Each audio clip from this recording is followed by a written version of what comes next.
दो पकड़ ले दो। नया चैप्टर चालू करते हैं, प्रेगनेंसी इंड्यूस हाइपरटेंशन। ठीक है, इसका पार्ट 1। तो इसमें सबसे पहले देखते हैं डेफिनेशन, बहुत ज़्यादा इंपॉर्टेंट है कि बीपी इज ग्रेटर देन और equals to 140/90 millimetre per mercury on 2 occasion which is 4 hour apart. मतलब कि 4 घंटे के गैप में अगर हम 2 बार बीपी चेक करते हैं और वो मोर देन 140/90 आता है, तो इसका मतलब क्या है कि पीआईएच है। ठीक है, प्रेगनेंसी इंड्यूस्ड हाइपरटेंशन है। एक्सेप्शन क्या है इसका कि if BP is greater then 160/110, तो हम लोग 15 मिनट बाद चेक करेंगे। 15 मिनट बाद भी अगर इतना ही आएगा ग्रेटर देन 160/110, तो हम लोग क्या करेंगे, एंटी हाइपरटेंसिव ड्रग चालू कर देंगे। ठीक है, अब देखते हैं chronic hypertension versus pregnancy induced hypertension में क्या अंतर है। तो क्रोनिक हाइपरटेंशन और प्रेगनेंसी इंड्यूस हाइपरटेंशन में अगर हम प्रेजेंटेशन देखें, तो इस वाले में हाइपरटेंसिव फीमेल जो कि वो कंसीव कर रही है। ठीक है, मतलब पहले से ही हाइपरटेंशन उसको था, वो अब प्रेग्नेंट हो गई है। लेकिन पीआईएच के अंदर क्या है कि भाई ये तो पहले नॉर्मल थी, जब प्रेग्नेंट हुई उसके बाद हाइपरटेंशन हुआ है। ठीक, तो क्रोनिक हाइपरटेंशन में क्या होता है कि बीपी जो होता है पहले दिन से इंक्रीज करता है। ठीक है, लेकिन जो पीआईएच में होता है ये आफ्टर 20 वीक। अगर तुम्हें लगे रहा होगा तो ये थोड़ा बहुत उसी की तरह ही है। अगर अभी तुमने डायबिटिक अच्छे से देखा है, जेस्टेशनल डायबिटिक, तो उसमें भी कुछ कुछ ऐसा ही था। पहले दिन से जो था उसको ओवर डायबिटीज कह रहे थे, जो 20 वीक के बाद था उसको हम लोग जेस्टेशनल डायबिटीज कह रहे थे, है ना। तो ये बिल्कुल उसी तरह है, थोड़ा सा इसे रिलेट करके चलेंगे ताकि आसानी से याद हो जाए दोनों चीज़ें। ठीक है, इसमें भी देखो डिलीवरी के बाद नॉर्मल हो जाता है। ठीक है, और पीएच क्या होता है, within 12 week of delivery normal हो जाता है। ठीक है, आफ्टर डिलीवरी सारा अब नॉर्मल कैसे हो प्रीक्लेम्सिया जाएगा? देखते हैं। प्रीएक्लेम्पसिया क्या होता है? प्रीक्लेम्सिया, तो प्रीक्लेम्सिया का मतलब कुछ नहीं है, जब प्रेगनेंसी में जब हाइपरटेंशन होता है उसी को प्रीक्लेम्सिया कहते हैं। ठीक है, क्लेम्सिया से पहले की जो कंडीशन होती है उसको प्रीक्लेम्सिया कहते हैं। तो प्रीक्लेम्सिया और जेस्टेशनल हाइपरटेंशन में क्या अंतर है ये देखते हैं। ठीक है, तो जेस्टेशनल हाइपरटेंशन क्या है, इसको पीआईएच ही कहते हैं। ठीक है, तो दोनों में अंतर क्या है कि बीपी तो दोनों में बढ़ेगा 20 हफ्ते के बाद ही। ठीक है, प्रोटीनूरिया अगर चेक करें तो प्रोटीनूरिया किस में देखने को मिलेगा, प्रीक्लेम्सिया में देखने को मिलेगा, लेकिन जेस्टेशनल में नहीं देखने को मिलेगा। End of organ damage, and organ damage के साइन हमें प्रीक्लेम्सिया में देखने को मिलेगा, लेकिन जेस्टेशनल हाइपरटेंशन में देखने को नहीं मिलेगा। इसका मतलब क्या है कि हम लोग देखें अगर, तो मोर देन 140/90 बीपी अगर 2 बार है 4 घंटे के बीच गैप में, तो जेस्टेशनल हाइपरटेंशन भी है, प्रीक्लेम्सिया भी है। लेकिन अगर हम 2 टेस्ट और कराए, क्या, प्रोटीनूरिया और एंड ऑर्गन डैमेज का अगर हम टेस्ट करें, तो अगर ये दोनों प्रेजेंट होगा तो प्रीक्लेम्सिया होगा, और ये दोनों अगर एब्सेंट होगा तो जेस्टेशनल हाइपरटेंशन होगा। ठीक है, क्या क्या फाइंडिंग देखने को मिलेगी, तो प्रोटीनूरिया देखने को मिलेगा। ठीक है, प्रोटीनूरिया मतलब क्या है कि जो यूरिन है उसमें मोर देन 0.3 ग्राम, ठीक है, 0.3 ग्राम 24 आवर के अंदर हमें मोर देन 0.3 ग्राम हमें क्या देखने को मिलेगा, प्रोटीन देखने को मिलेगा।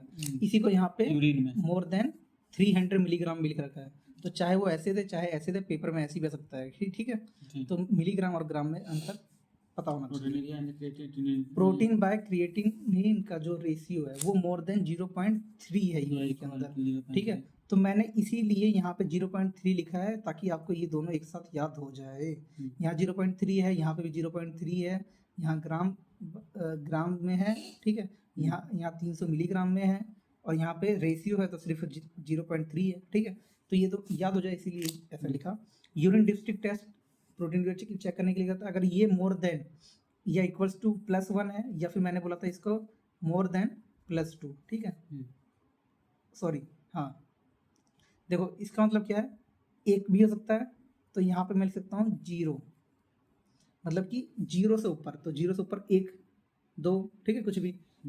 ठीक है, या फिर ACOG के अकॉर्डिंग अगर चेक करें, ACOG गाइडलाइन के अकॉर्डिंग, तो मोर देन या इक्वल्स टू +2 से अगर ज़्यादा है डिप्स्टिक, तो भी प्रोटीनूरिया कंफर्म हो जाएगा।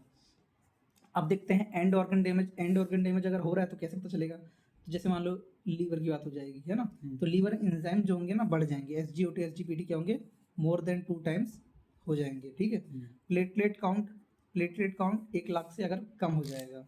Serum creatinine more than 1.1 milligram पर डेसीलीटर हो जाएगा। इडीमा देखने को मिलेगा। ठीक है, इडीमा ऐसे ही नहीं सिर्फ पल्मोनरी इडीमा, पूरी बॉडी में कोई सा भी जनरलाइज इडीमा, जिसको हम लोग एनासार्का भी कहते हैं। ठीक है, और एनासार्का सर का, ठीक है। विजुअल सिम्टम देखने को मिलेंगे, मतलब कि विजुअल सिम्टम में उसे ब्लरिंग ऑफ विजन हो सकता है या फिर लॉस ऑफ विजन भी हो सकता है, बहुत सीवियर कंडीशन अगर है तो, ठीक। ALP अगर हम चेक करेंगे तो it is produce by placenta which is raise in pregnancy, मतलब प्लेसेंटा जो ALP रिलीज करता है वो प्रेगनेंसी के टाइम पे बढ़ जाता है, ठीक है। और ये हीट स्टेबल भी है।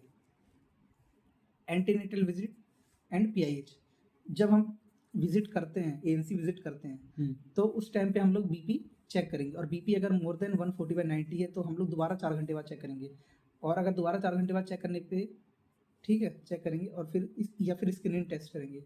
स्क्रीनिंग टेस्ट में डिप्स्टिक टेस्ट करेंगे, वही प्रोटीनिया कंफर्म करने के लिए। प्रोटीनिया अगर पाया जाता है तो हम लोग डायग्नोस्टिक टेस्ट करेंगे। डायग्नोस्टिक टेस्ट 24 घंटे तक यूरिन का प्रोटीन एक्सप्रेशन देखेंगे, जो कि अगर गोल्ड स्टैंडर्ड है, अगर वो मोर देन 0.3 आएगा ग्राम पर 24 आवर तो हमें कंफर्म हो जाएगा, ठीक है।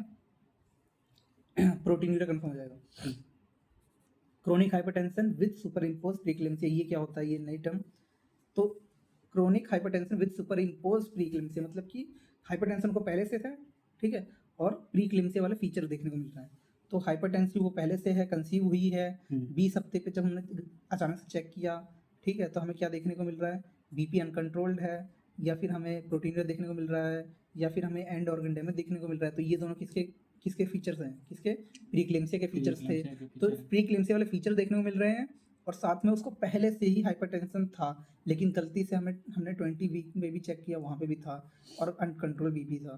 तो इस कंडीशन को ही हम लोग क्या कहते हैं, chronic hypertension with super impose pre-eclampsia कहते हैं। ये जो है, अगर ये है तो बैड प्रोग्नोसिस है, मतलब बचाव बहुत ज़्यादा मुश्किल होगा। प्रिवेंशन कैसे करेंगे, जितनी भी प्रेग्नेंट फीमेल्स होंगी वो उनको हम लोग लो डोज एस्पिरिन चालू कर देंगे, ठीक है। ये हमने वहाँ पे भी देखा था, लेकिन वहाँ पे कोई काम का नहीं था। कहाँ पे, जेस्टाइन डायबिटीज मेलाइटिस में, ठीक है। तो डेली देंगे, डेली एस्पिरिन की लो डोज देंगे, और लो डोज यहाँ पे लिखा नहीं है तो मैं लिख देता हूँ, 75 मिलीग्राम से 150 मिलीग्राम ले सकते हैं। मिनिमम एक टैबलेट जो होती है वो 75 की हुई होती है, 75 मिलीग्राम की होती है, ठीक है। 12वें हफ्ते से चालू कर देंगे, ठीक है, ताकि सुपर इम्पोज प्रीक्लेम्सिया ना हो, इसको बचाने के लिए, ठीक है।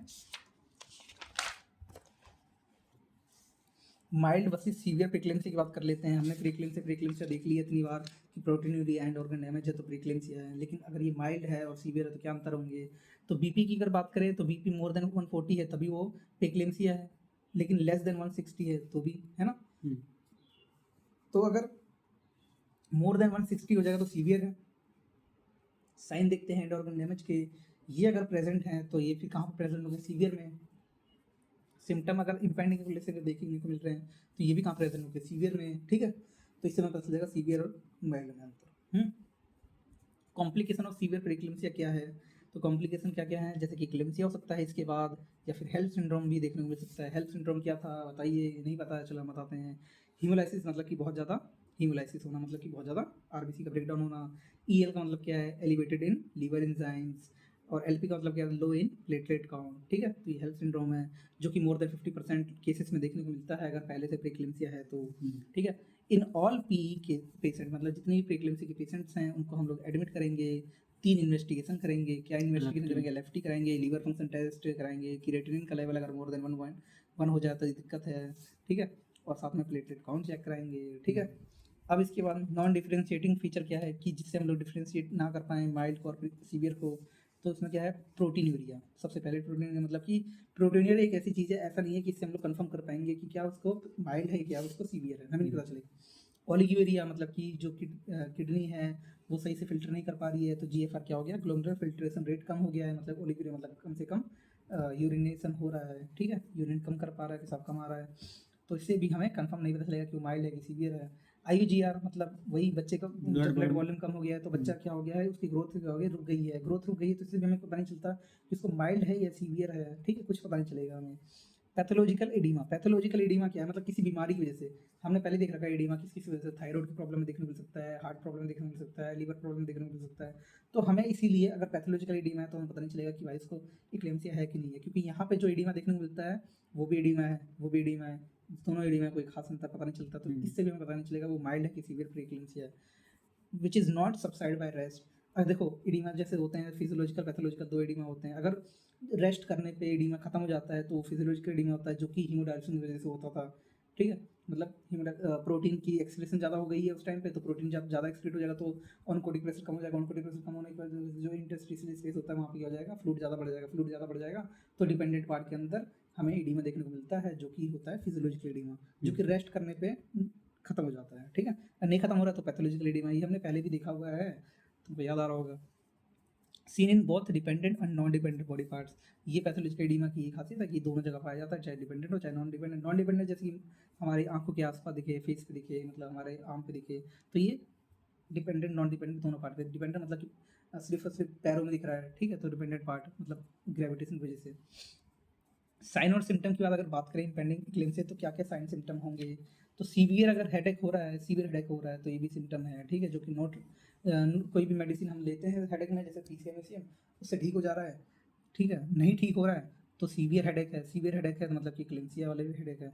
एपिगेस्ट्रिक पेन क्या होता है, एपिगेस्ट्रिक पेन मतलब कि जब लीवर जो होता है, लीवर स्ट्रेच होता है, तो स्ट्रेचिंग ऑफ लीवर कैप्सूल होने की वजह से वहाँ एपिगेस्ट्रिक एरिया में क्या होता है, पेन होता है। तो ये भी अगर नहीं खत्म हो रहा है नॉर्मली पेन, तो भी इसको हम लोग इम्पेंडिंग इक्लिम्सिया में लाएंगे।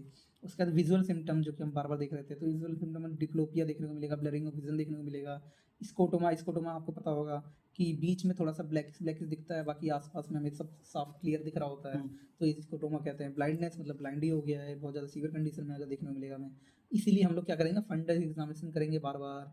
तो ये हमने कहाँ देखा था, हमने जेस्टेशनरी डायबिटीज मेलाइटिस में भी देखा था, वहाँ पे भी हम लोग फंडस एग्जामिनेशन कर रहे थे, याद होगा। क्यों कर रहे थे, क्योंकि कहीं का पीएच ना हो जाए। अब देखते हैं सबसे ज़्यादा इंपॉर्टेंट टॉपिक एक्लेम्सिया। एक्लेम्सिया क्या प्रोटीन है, चाहिए इक्लिम्सिया है। देखो प्रीक्लेम्सिया जो होता है वही क्लेम्सिया बनता है। तो जब सीवियर प्रीक्लेम्सिया मतलब कि मोर देन 160/110 बीपी हो जाए, और साथ में क्या, ऑर्गन डैमेज दिख जाए, साथ में क्या, इम्पेंडिंग क्लेम्सिया की सिम्टम दिख जाए, मतलब कि वही विजन सिम्टम्स हो गए, हेडेक हो गया, या पेन हो गया, सीवियर पेन हो गया, ठीक है, ये सब फीचर अगर दिखने लग जाए, और साथ ही साथ में क्या, जनरलाइज टोनिक क्लोनिक सीजर देखने को मिल जाए, ठीक है। तो जब ये सब चीज़ें हो जाए तो इसको हम लोग कहते हैं एक्लेम्सिया, ठीक है। इसके टाइप्स हैं एंटीपार्टम, इंट्रापार्टम, पोस्टपार्टम, और जो मोस्ट कॉमन होता है वो कौन सा होता है, antepartum. Antepartum most common type होता है, मतलब ये सबसे ज़्यादा होता है, ठीक है। मतलब प्रेगनेंसी जब है और बच्चा डिलीवर नहीं है उस टाइम पे ही सबसे ज़्यादा हमें एक्लेम्सिया देखने को मिलता है, ठीक है, मोस्ट कॉमन, जो कि सबसे ज़्यादा खतरनाक भी होता है, ठीक है। और इंट्रापार्टम मतलब लेबर के टाइम पे, जब बच्चा डिलीवर हो रहा है उस टाइम पे हो जाए। पोस्टपार्टम मतलब कि बच्चा डिलीवर होने के बाद 48 घंटे के अंदर, मतलब कि 2 दिन के अंदर ही अगर इक्लेम्सिया आए तो, ठीक। एटिपिकल इक्लेम्सिया क्या है, एटिपिकल, देखो एक होता है टिपिकल, एक होता है एटिपिकल। तो एटिपिकल में क्या देखते हैं कि इसमें सीजर्स के ऑनसेट 48 घंटे के बाद, ठीक है। टिपिकल वाले हमने यहाँ देख लिए, सारे टिपिकल थे एक तरह से, ये टिपिकल थे, और एटिपिकल वाले जो इसके अलावा है ना। तो more than 48 hour of delivery, मतलब 48 घंटे तक, तो ये हमें पोस्टमार्टम हो रहा था, 48 घंटे के बाद अगर हो रहा है तो ये वाला, ठीक है। और लेस देन 20 वीक में अगर हो जाए तो, लेस देन 20 वीक में अगर हो जाए तो, ठीक है। और परसिस्टेंट न्यूरोलॉजिकल डिफेक्ट डेफिशिएंट मतलब कि लंबे समय तक न्यूरोलॉजिकल प्रॉब्लम देखने को मिल रही है। प्रेग्नेंट फीमेल जो है वो प्रीक्लिम्सिया के कोई भी क्राइटेरिया में नहीं फुलफिल हो रही है, तो प्रोलॉन्ग लॉस ऑफ कॉन्शियसनेस, जो कॉन्शियसनेस है उसका लंबे समय के लिए गायब हो जाए, अनकॉन्शियस हो जाए। इन्वेस्टिगेशन ऑफ चॉइस करेंगे तो क्या करेंगे, एमआरआई करेंगे, ठीक है। एमआरआई में क्या पता चलेगा, इन पोस्टीरियर रिवर्सिबल इंसेफ्लोपैथी देखने को मिलेगा, क्या देखने को मिलेगा, इंसेफ्लोपैथी देखने को मिलेगा, लेकिन वो रिवर्सिबल होगा। एडिमा कहाँ पर होगा, पोस्टीरियर सेरेब्रल हेमिस्फीयर में एडिमा देखने को मिलेगा, ठीक है। और क्या है, फिर हम नोट करेंगे जेस्टेशनल हाइपरटेंशन। जेस्टेशनल हाइपरटेंशन देखने को मिलेगा, तो जेस्टेशनल हाइपरटेंशन हमें पता ही है 50% जेस्टेशनल हाइपरटेंशन केस में क्या हो जाता है, प्रीक्लेम्सिया देखने को मिल जाता है। जेस्टेशनल हाइपरटेंशन अगर मोर देन 160/110 बीपी अगर है तो हम लोग इसको सीवियर प्रीक्लेम्सिया की तरह ही मैनेज करेंगे। और फर्स्ट एएनसी विजिट अगर 20 हफ्ते के बाद हो रही है, 20 हफ्ते के बाद अगर हो रही है तो पेशेंट और हाइपरटेंसी पाई जा रही है, तो हम लोग क्या करेंगे, प्रोटीन विजया और एंड ऑर्गन डैमेज नहीं देखने को मिल रहा है, तो हम लोग की प्रोविजनल डायग्नोसिस क्या बनेगी, जेस्टेशनल हाइपरटेंशन बनेगी। लेकिन अगर इसमें से कुछ भी पाया जा रहा है तो उसको हम लोग क्या बोलेंगे, सीवियर प्रीक्लेम्सिया बोलेंगे या फिर एक्लेम्सिया बोलेंगे।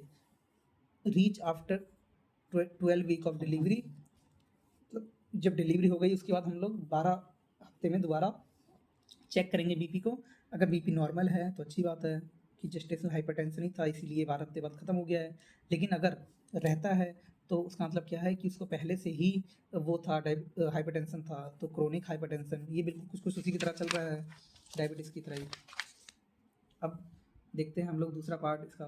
तो दूसरे पार्ट में क्या है कि इवेंट्स इन नॉर्मल प्रेगनेंसी, क्या क्या चीज़ें नॉर्मल प्रेगनेंसी में होती थी जिसकी वजह से वो नहीं हो पा रही हैं, तो अब हमें क्या देखने को मिल गया, प्रेगनेंसी इंड्यूस हाइपरटेंशन देखने को मिल गया। मतलब ये नॉर्मल फिजियोलॉजी है। तो इसमें क्या होता है, एक्स्ट्राविलस ट्रोफोब्लास्ट एंडोवैस्कुलर पार्ट, ठीक है। मतलब जो ट्रोफोब्लास्ट सेल्स होते हैं, ट्रोफोब्लास्ट सेल ये तुमने नॉर्मली जानते ही होगे, जब बच्चा मतलब बन रहा होता है तो उस टाइम पर ट्रोफोब्लास्ट सेल्स होती है, साइटोट्रोफोब्लास्ट सेल्स होती हैं। तो नॉर्मल प्रेगनेंसी के अंदर क्या होता है, जो ट्रोफोब्लास्ट सेल्स होती हैं वो रिप्लेस कर देती हैं स्पाइरल आर्टरीज को। स्पाइरल आर्टरी क्या है, ये हमारे प्लेजेंटा में पाई जाती है, ठीक है। स्पाइरल आर्टरीज जो कि सप्लाई करती हैं ब्लड बच्चे तक। तो फिर ये क्या हो जाती हैं, थोड़ी सी हाई रेजिस्टेंस से लो रेजिस्टेंट में हो जाती है। अब यही रेजिस्टेंस की बात है, मतलब कि पहले वो क्या थी, नैरो थी, नैरो से क्या हो जाएगी, चौड़ी हो जाएंगी, ठीक है। तो नैरो से थोड़ी सी डायलेट हो जाएंगी स्पाइरल आर्टरी। जब स्पाइरल आर्टरी डायलेट हो जाएगी तो इसका मतलब क्या है, ब्लड ज़्यादा बच्चे तक पहुंच पाएगा, मतलब ज़्यादा ऑक्सीजन डिमांड पूरी हो पाएगी, है ना। ये हमने पढ़ा था कहाँ पे, यूपीआई में पढ़ा था, यूपीआई, ठीक है। यूट्रो प्लेजेंटल इंसफिशियंसी पढ़ा था कि वहाँ पे क्या हो रहा था, यही चीज़ नहीं हो पा रहा था। जब ये चीज़ नहीं हो पा रहा था तो वहाँ पे हाई रेजिस्टेंट हो रहा था। हाई रेजिस्टेंट हो जाता था मतलब बच्चे को हाइपोक्सिया, ब्लड सही से नहीं पहुँचेगा, ऑक्सीजन सही से नहीं पहुँचेगा, तो बच्चे की जो ग्रोथ है वो रुक सकती है, मतलब IUGR हो सकता था, ठीक है। ये हमने वहाँ पढ़ा था, ठीक है।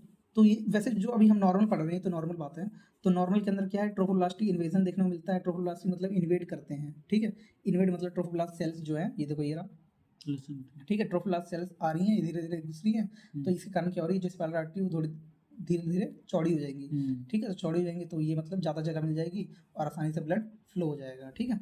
तो इसको 2 फेज़ में हमने बांट रखा है। 2 फेज़ मतलब कि पहला फेज़ होगा 12 हफ्ते के आसपास, 12 वीक के पहला फेज़ होता है, 12 वीक के आसपास पहला फेज़ होता है, जिसमें हम डेसिडुअल सेगमेंट को रिप्लेस होते हुए देखेंगे। डेसिडुआ क्या होता है, जो फर्स्ट लेयर होती है एंडोमेट्रियम की, है ना। तो डेसिडुआ जो होती है वो क्या हो जाती है, 12वें हफ्ते पे रिप्लेस हो जाती है, ठीक है। और दूसरा फेज़ कब होता है, 16 to 20 वीक पे दूसरा फेज़ होता है, जिसमें जो मायोमेट्रियल सेगमेंट है, मायोमेट्रियल सेगमेंट वो रिप्लेस हो जाएगा। देखो डेसिडुआ था, एंडोमेट्रियम को ही हम लोग कहते हैं प्रेगनेंसी की बात, और उसके अंदर क्या होता है, मायोमेट्रियम होता है। तो डेसिडुआ और मायोमेट्रियम ये दोनों के दोनों क्या हो गए हैं, रिप्लेस हो गए हैं। ये इसको हम लोग टोटल मिला के क्या कहते हैं, वेस्कुलर रीमॉडलिंग या फिर ट्रोफोब्लास्टिक इन्वेजन। इसको हम लोग ये कहते हैं, ठीक है। जिसके कारण क्या हो गया है कि स्पाइरल आर्टरी चौड़ी हो गई है। ये मैंने इतना ज़्यादा डिटेल में इसलिए बताया क्योंकि बहुत ज़्यादा इंपॉर्टेंट है, यही नॉर्मल फिजियोलॉजी है। ये अगर ठीक से हो रहा है तब हाइपरटेंशन नहीं होगा, लेकिन अगर इसमें कोई प्रॉब्लम आती है तो हाइपरटेंशन होगा, ठीक है।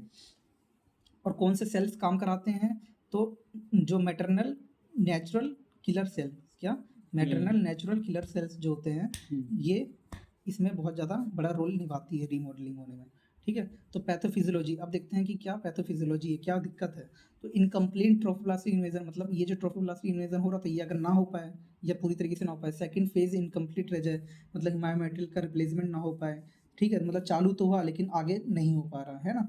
तो जब आगे नहीं हो पा रहा तो इसके कारण क्या हो जाएगा, रेजिस्टेंट जो है हमेशा ज़्यादा रहेगा, रेजिस्टेंट ज़्यादा रहेगा तो ब्लड वॉल्यूम क्या हो जाएगा, कम हो जाएगा, ठीक है। इंट्रावेलस स्पेस के अंदर ब्लड वॉल्यूम कम हो जाएगा, इसके कारण प्लेसेंटा इस्चीमिया हो जाएगा, प्लेसेंटल इस्चीमिया हो जाएगा। तो इसका क्या देखने को मिलेगा कि जो साइज ऑफ प्लेसेंटा है वो क्या हो जाएगा, डिक्रीज हो जाएगा। प्लेसेंटा का साइज डिक्रीज हो जाएगा, इसके कारण इसको हम लोग क्या कहते थे, यूपीआई कहते थे, यूट्रो प्लेसेंटल इंसफिशियंसी कहते थे। यूपीआई वाला यूपीआई नहीं है जो आप लोग पेमेंट करते हैं। यहाँ पे ब्लड सप्लाई क्या हो जाएगी, फीटस का कम हो जाएगी, जिसके कारण IUGR देखने को मिलेगा। ये हमने पहले भी यूपीआई के अंदर पढ़ा हुआ है। इसके कारण brain sparing effect, brain sparing effect क्या होता है कि बच्चे का जो दिमाग है वो बचा रहेगा, तो ब्लड फ्लो बच्चे के दिमाग तक तो बहुत सही पहुंचेगा, लेकिन जो बाकी एरिया में है वहाँ कम पहुंचेगा। तो इसके कारण ओलिगोयूरिया देखने को मिलता है, जिसको हम लोग, जिसकी वजह से क्या हो जाएगा, ओलाइगोहाइड्रोमिनस बन जाएगा। ओलाइगोहाइड्रोमिनस क्या होता है, वही एमनियोटिक फ्लूइड कम बनेगा। और एमनियोटिक फ्लूइड कम क्यों बनेगा, क्योंकि एमनियोटिक फ्लूइड बनाता कहाँ है, बच्चे का जो फीटल यूरिन होता है वही एमनियोटिक फ्लूइड बनाता है, ठीक है। जब ब्लड फ्लो कम हो जाएगा यूरिन के पास तो एमनियोटिक फ्लूइड कम बनेगा। एमनियोटिक फ्लूइड अगर कम रहेगा 200 ml से कम, 200 ml से अगर कम होगा तो ओलाइगोहाइड्रोमिनस कहलाता है। ओलाइगोहाइड्रोमिनस की वजह से बच्चे के अंदर बहुत सारी प्रॉब्लम देखने को मिल सकती है, ठीक है। ये हमने पढ़ रखा है। रिलीज ऑफ, अगर प्लेजेंटल जो प्लेजेंटल इस्चीमिया हुआ है उस कारण क्या होंगे, मीडिएटर्स रिलीज होंगे मैटरनल ब्लड के अंदर, ठीक है। तो वो मीडिएटर्स क्या क्या हैं, वैसोकॉन्स्ट्रिक्टर इंक्रीज हो जाएंगे, वैसोडाइलेटर डिक्रीज हो जाएंगे, ठीक है। तो वैसोकॉन्स्ट्रिक्टर क्या क्या है, जैसे सोल्यूबल एफएमएस लाइक टायरोसिन काइंडेज, ये वाला जो होता है ना ये बढ़ जाएगा, ठीक है। ये बढ़ जाएगा। सीरम एंडोग्लिन ये भी बढ़ जाएगा। इंटरल्यूकिन्स बढ़ जाएगा, TNF ट्यूमर नेक्रोटिक फैक्टर ये भी बढ़ जाएगा, थ्रोम्बोक्सिन A2 ये भी बढ़ जाएगा। ठीक है, तो इन सब के कारण क्या होगा, ये जितनी भी चीज़ें बढ़ेंगी तो इन सब की वजह से वैसोकंस्ट्रिक्टर होगा, मतलब बीपी इंक्रीज कराएगा। जब वैसोकंस्ट्रिक्शन कराएगा तो बीपी बढ़ेगा। ठीक है, वैसोडायलेट अगर होगा तो बीपी कम हो जाता है। ठीक है, तो वैस्कुलर एंडोक्रिन ग्रोथ फैक्टर जो होते हैं, वैस्कुलर एंडोथीलियल ग्रोथ फैक्टर जो होते हैं वो क्या हो जाएंगे, डिक्रीज हो जाएंगे। ठीक है, प्लेजेंटल ग्रोथ फैक्टर जो होते हैं ये भी क्या हो जाएंगे, डिक्रीज हो जाएंगे। नाइट्रिक ऑक्साइड क्या होंगे, ये भी क्या होंगे, डिक्रीज हो जाएंगे। प्रोस्टासाइक्लिन जो होंगे वो भी डिक्रीज हो जाएंगे। एंजियोनिन फैक्टर जो होंगे ये भी, और इसके कारण क्या होगा, इन सब के कारण क्या होगा, ये सब जब डिक्रीज हो जाएंगे तो ये क्या कराएंगे, ये जब डिक्रीज हो जाएंगे तो ये इनका जो काम था वैसोडायलेशन का वो नहीं करा पाएंगे, तो मतलब क्या हो जाएगा, बीपी बढ़ जाएगा। ठीक है, जब मैटरनल ब्लड के अंदर मीडिएटर रिलीज हुए तो वैसोकंस्ट्रिक्टर हुआ, वैसोकंस्ट्रिक्टर की वजह क्या, बीपी बढ़ गया। तो यही पहला क्लिनिकल सिम्टम है PIH का। कब, 20 हफ्ते के बाद अगर हम चेक करेंगे तो। ठीक है, एंडोथीलियल इंजरी हो जाएगी इसकी वजह से क्या हो जाएगा, एंडोथीलियल इंजरी हो जाएगी।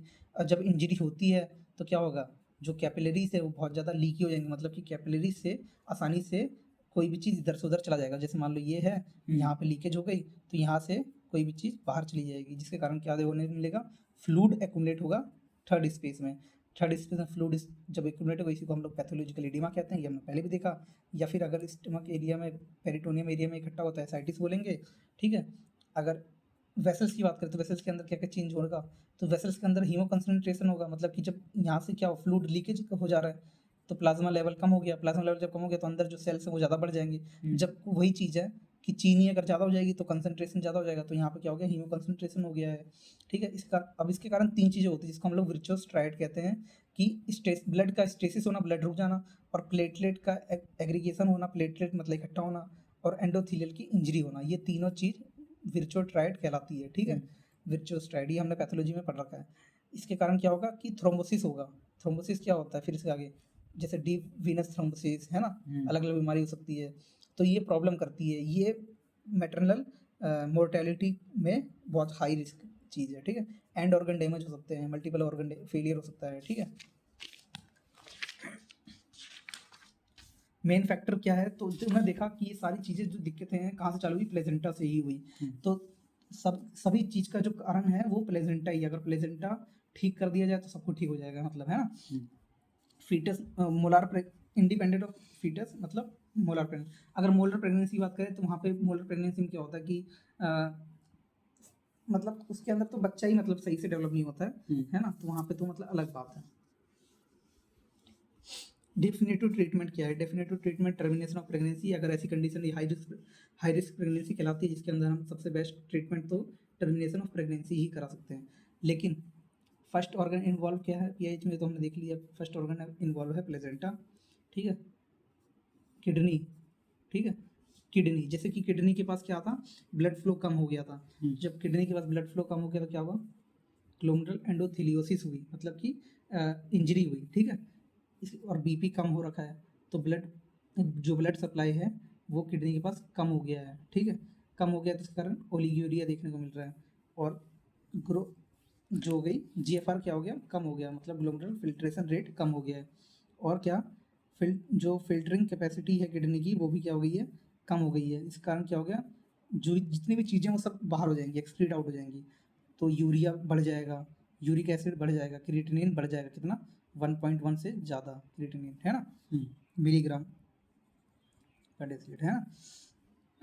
सीरम क्रिएटिनिन ये लिख रखा देखो, मोर देन 1.1 मिलीग्राम पर डेसीलीटर, एंड ऑर्गन डैमेज हो जाएगा। ठीक है, अब देखते हैं सेरिब्रोवैस्कुलर पैथोलॉजी, क्या क्या सेरिब्रम में क्या क्या पैथोलॉजी।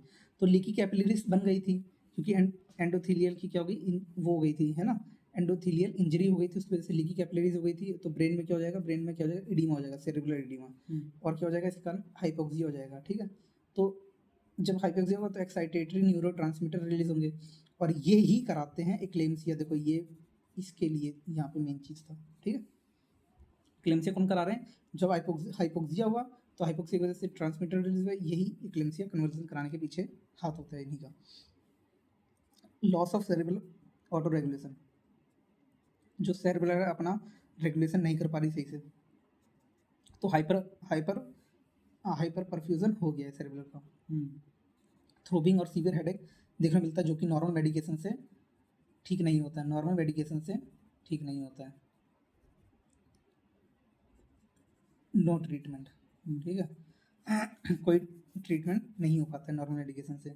विजुअल डिस्टर्बेंस, जिसके अंदर ऑसिपिटल लोब इन्वॉल्व होता है, जिसके कारण ब्लरिंग ऑफ विजन, डिप्लोपिया और लॉस ऑफ विजन भी देखने को मिलता है। क्या क्या फैक्टर अफेक्ट करते हैं प्रेगनेंसी इंड्यूस हाइपरटेंशन को? तो रिस्क फैक्टर मतलब क्या क्या है? तो फीमेल अगर expose to placenta for first time, अगर फीमेल एक्सपोज हुई है, ठीक है, फर्स्ट टाइम, तो प्राइमरी ग्रेविडा जैसे हो गई, न्यू पैटर्निटी हो गई, लॉन्ग इंटर प्रेगनेंसी इंटरवल हो गया, ठीक है। तो इन सब, ये सब रिस्क फैक्टर है। पेशेंट्स डिटेल क्या क्या है? अगर लेस देन 18 ईयर्स की अगर प्रेगनेंसी हुई है, लेस मोर देन 14 ईयर पे अगर प्रेगनेंसी हुई है, तो ये सब रिस्क फैक्टर्स हैं पीएच के। ओबेसिटी अगर है, कैल्शियम की डिफिशियंसी अगर है, जेनेटिक प्रीडिस्पोजिशन मतलब पहले से ही जेनेटिक में दिक्कत है। तो अब देखते हैं प्लेजेंटल टिश्यू इंक्रीज। अगर प्लेजेंटा टिश्यू इंक्रीज हो गया तो प्लेजेंटोमीगेली हो जाएगी। जब प्लेजेंटामीगेली होगी तो किस किस में देखने को मिलती है प्लेजेंटामीगेली? मतलब प्लेजेंटा बढ़ रहा है तो कौन सी कंडीशन बढ़ेगा? तो ट्विन की कंडीशन में, डायबिटिक पेशेंट की कंडीशन में, RH नेगेटिव के केस में जो होगा प्लेजेंटामीगेली देखने को मिलेगा। प्रीवियस हिस्ट्री मतलब पहले भी उसको PIH हुआ हो, इन विट्रो फर्टिलाइजेशन अगर कराया था तो क्रोनिक हाइपरटेंशन की केस थी, या प्रेगनेंसी इंड्यूस हाइपरटेंशन उसको पहले हुआ था, या CKD था मतलब क्रोनिक किडनी डिजीज था, ठीक है। ये सब रिस्क फैक्टर है। मोलार प्रेगनेंसी देखते हैं, अर्ली ऑनसेट प्रीक्लेम्सिया, मतलब अगर मोलार प्रेगनेंसी का केस है तो इसमें जो प्रीक्लेम्सिया है ये 20 हफ्ते से पहले ही देखने को मिलता है, ठीक है। तो इस केस में ही प्लेजेंटा जो होता है वो मेन फैक्टर नहीं होता है, ठीक है। इसलिए मेन फैक्टर यहाँ पे प्लेजेंटा नहीं है, ठीक। ऑटोइम्यून डिजीज, ऑटोइम्यून डिजीज जैसे अपला और SLE, इन सब में भी PIH होने के चांस होते हैं, ठीक है। अब देखते हैं प्रोटेक्टिव फैक्टर। तो प्रोटेक्टिव फैक्टर यहाँ पे स्मोकिंग लिख रखा है, इसका मतलब ये नहीं है कि आप स्मोकिंग करने लग जाएंगे। स्मोकिंग ऐसा नहीं है कि आप करने लग जाएंगे PIH से बच जाएंगे। ये होता है कि स्ट्रेस रिलीज करने में काम करता है निकोटिन, इसलिए यहाँ पे लिखा हुआ है स्मोकिंग, ठीक है। प्रिवेंशन ऑफ PIH, तो हम लोग PIH से कैसे बचा सकते हैं, ठीक है। तो क्या क्या है, जैसे लो डोज एस्पिरिन हमने देखा था, ये प्रिवेंशन के लिए। वेट लॉस करो, वजन कम रखो, कैल्शियम की सप्लीमेंट लो क्योंकि कैल्शियम डिफिशियंसी की वजह से भी PIH देखने को मिल रहा है, ठीक है। और एंड नो प्रूवन रूल, मतलब इसका पता नहीं है लेकिन तब भी हम लोग कहते हैं कि अच्छी बात है। तो एंटीऑक्सीडेंट जैसे कि विटामिन A, C, है ना, और फिश ऑयल, ठीक है। विटामिन E देखो यहाँ पे लिखा हुआ है। एब्सोल्यूट बेड रेस्ट करिए, सॉल्ट कम लेंगे तो आपको क्या हो जाएगा, हाइपरटेंशन कम हो जाएगा। तो ये सब चीज़ें सिर्फ बोलने वाली बातें हैं। ACOG, अमेरिकन शाम को चलेगा। American college of obs and gynae, ठीक है। तो इसकी रिकमेंडेशन क्या क्या है कि जो भी नीचे फॉलोइंग डिजीज है लिखी हुई है, ठीक है, ये सब देखिए। तो जितनी भी हाइपरटेंसिव मदर्स हैं, ठीक है, कैंड है, ऑल मदर हाइपरटेंसिव मदर्स कैंड है। तो इसके अंदर हम लोग देखेंगे सारे सिंड्रोम जो हैं। तो क्या क्या, सबसे पहले अपला सिंड्रोम, ठीक है। अपला मतलब क्या है, एंटी फॉस्फोलिपिड एंटीबॉडी, ठीक है, ये सिंड्रोम। क्रोनिक हाइपरटेंशन, मल्टीफीटल प्रेगनेंसी, मतलब एक साथ ट्विन हो गए मतलब 2 बच्चे, किडनी डिजीज है, डायबिटिक है, ठीक है। तो इन सब में हमें क्या करना है कि low dose aspirin low dose low dose aspirin देना है। अब ये क्या लिख रखा है यहाँ पे, अगेन लिख रखा है, इसको कर दें एस्पिरिन, ठीक है। स्टार्ट करेंगे 12th वीक पे, नॉट लेटर देन 16 वीक, मतलब 12वें हफ्ते पे चालू कर देना है, ये नहीं कि 16 हफ्ते के बाद दे रहे हैं, ठीक है। एंड एट 36 वीक पे रोक देना है, क्योंकि उसके बाद तो हमें डिलीवरी करानी है। और इसकी डोज 75 मिलीग्राम से लेकर 150 मिलीग्राम तक होगी, ठीक। प्रीडिक्टर ऑफ PIH के प्रीडिक्टर क्या है? तो नए प्रीडिक्टर क्या है, यही SFLT, SF serum, FMS like टायरोकाइनेस, ठीक है, ये बढ़ गया है। एंडोक्लिन बढ़ गया है। और ये क्या है, वेस्कुलर एंडोथेलियल ग्रोथ फैक्टर, ये क्या हो गया, कम हो गया है। प्लेजेंटल ग्रोथ फैक्टर क्या हो गया, कम हो गया है। तो ये दोनों क्या कराते हैं, वैसो डायलेटर है, ये दोनों क्या है, वैसो कॉन्स्ट्रिक्टर है, ठीक है, VCVD, ठीक है।